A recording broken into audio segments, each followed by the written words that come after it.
মুরগি বা অন্যান্য পশু পাখির জবাই সহি হওয়ার জন্য শর্ত হচ্ছে জবাইকারী মুসলমান কিংবা আহলে কিতাব তথা কোনো আসমানি কিতাবের অনুসারী এবং সুস্থ মস্তিষ্ক সম্পন্ন বুঝবান ব্যক্তি হওয়া। জবাইয়ের শুরুতে আল্লাহ তাআলার নাম উচ্চারণ করা এবং কোনো ধারালো বস্তু দ্বারা গলার দিক থেকে জবাই করা ও শ্বাসনালী, খাদ্যনালী এবং দুইটি শাহরগের অন্তত একটি কেটে রক্ত প্রবাহিত করে জবাই সম্পন্ন করা। এসব শর্তের কোনোটি না পাওয়া গেলে জবাই সহি হবে না এবং সে প্রাণী খাওয়াও জায়েজ হবে না। অবশ্য এই শর্তগুলো পাওয়া যায় এমন কেউ যদি জবাইয়ের সময় আল্লাহ তাআলার নাম উচ্চারণ করতে ভুলে যায় তাহলে জবাই সহি হবে। তবে কেউ যদি ইচ্ছাকৃত আল্লাহ তাআলার নাম ছেড়ে দেয় তাহলে উক্ত জবাই সহি হবে না।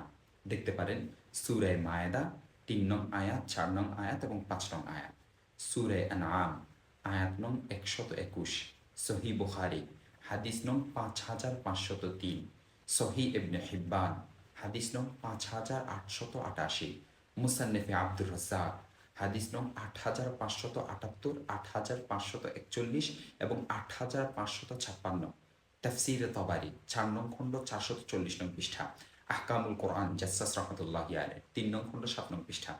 জবাই করার সময় যে বিষয়গুলো আরও খেয়াল রাখতে হয়: ১. প্রাণীকে প্রয়োজনের অতিরিক্ত কষ্ট না দেওয়া। তাই প্রাণী ধরা, শোয়ানো ও জবাইয়ের কাজগুলো এভাবে করা উচিত যেন প্রাণীর অতিরিক্ত কষ্ট না হয়।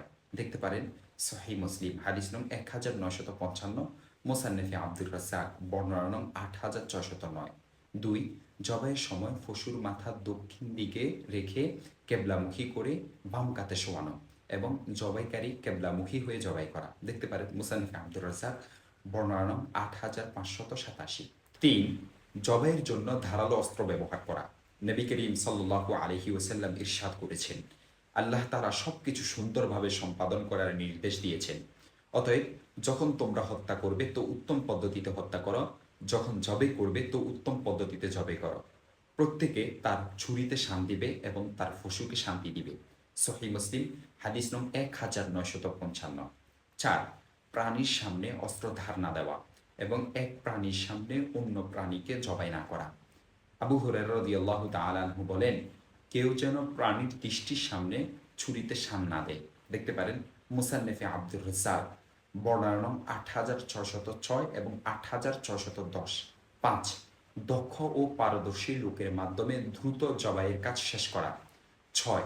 শুধু গলার রগগুলো কেটে ক্ষান্ত থাকা, গর্দান বা পূর্ণ মাথা বিচ্ছিন্ন না করা। দেখতে পারেন মুসান্নেফে আব্দুর রাজ্জাক বর্ণনা নং ৮৬০০। ৭. পুরোপুরি নিস্তেজ না হওয়া পর্যন্ত কাটা, ছোলা বা এ জাতীয় অন্যান্য কাজ থেকে বিরত থাকা। দেখতে পারেন বাদায়ুস সানাঈ ৪ নং খণ্ড ১৮৮ নং পৃষ্ঠা এবং ১৯০ নং পৃষ্ঠা। আরও দেখতে পারেন আল মাকসুদ সরাকসির ১১ নং খণ্ড ২২৬ নং পৃষ্ঠা, আল ইখতিয়ার ৪ নং খণ্ড ২৩৪ নং পৃষ্ঠা, আল মুহীতুল বুরহানি ৮ নং খণ্ড ৪৪৭ নং পৃষ্ঠা।